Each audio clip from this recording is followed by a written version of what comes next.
Para sa mga lalaki may kabit, panoorin nyo to, pambihirang buhay yan. Ano yung amahan ako guys, nagagmay pa may gibiyaan mi niya. Karon na siya nibalik sa mo nga baldado na siya o naka-wheelchair na siya guys. Di ba? Shout out po sa mga amahan dira nga hilig mo biya sa tinuod nga pamilya o muadto sa kabit. No? Timan inin nyo, moabot ang panahon ng mga tiguang mo, mga baldado mo, ina mo kalihok, asa mo balik sa tiniod ninyo nga pamilya, sa tinuod ninyong mga anak. Karon ang naitapos akong amahan guys, kinsay nagsagubang dire og ang salsa ng wheelchair, naguyod-guyod sa iya ha, magungit sa iya, magpaligo. Kami nga mga anak ko kaniyang gibiyaan niya nagagmay pami. Una niyang sistema, kung ikaw mamahan, ubiya ka kalit sa imong pamilya nga tagtinarong manunta kunya, pasilabihon nimo ang kabit nimo dito sa gawas. Di ba ni, kanang matiguang ka, mabalda ka, kanang mga anak sa imong kabit, di na mo bantay sa imong ha. Totoo yan, ha? Yan ang tinatawag na karma. Kaya doon sa mga lalaking may kabit, mag-isip-isip kayo. Kasi pagdating ng araw at tumanda kayo at naging baldado kayo, hindi talaga kayo aalagaan ng mga kabit ninyong burikat na haliparot na mahilig magpakangkang. Pambihirang buhay yan. Yan ang ilagay ninyo sa mga utak ninyong malalabnaw. Di ba? Kung ako ang anak na yan, sinipa ko pa yan.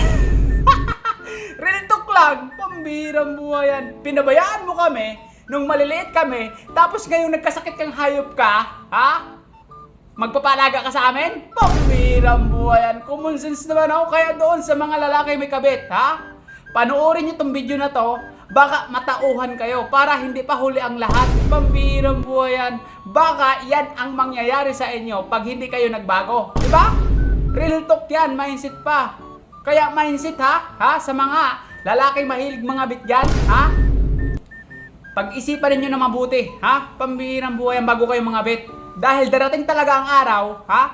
Tatanda at tatanda ka. Baka magkasakit ka, ha? At maestro ka, hindi ka talaga aalagaan ng kabit mong halip-parot na burikat. Lalong-lalo na yung kanyang mga anak na yan, hindi ka na yan aalagaan. Ang aalaga sa'yo, yung tunay mong pamilya. Yun ang totoo doon. Kung tatanggapin ka pa ng pamilya mong totoo, ay paano kung katulad ko, ha? Na nangyari sa akin yon, anak mo ako, tapos nangabit ka, pinabayaan mo ako, sinipa pa kita. Yun ang totoo doon. Real talk lang, ha? Masakit man ako magsalita, ganun talagang ugali ko eh. Pambihirang buhay yan. Nagpapakatotoo lang ako sa sarili ko. Di ba? Kahit ama pa kita, ha?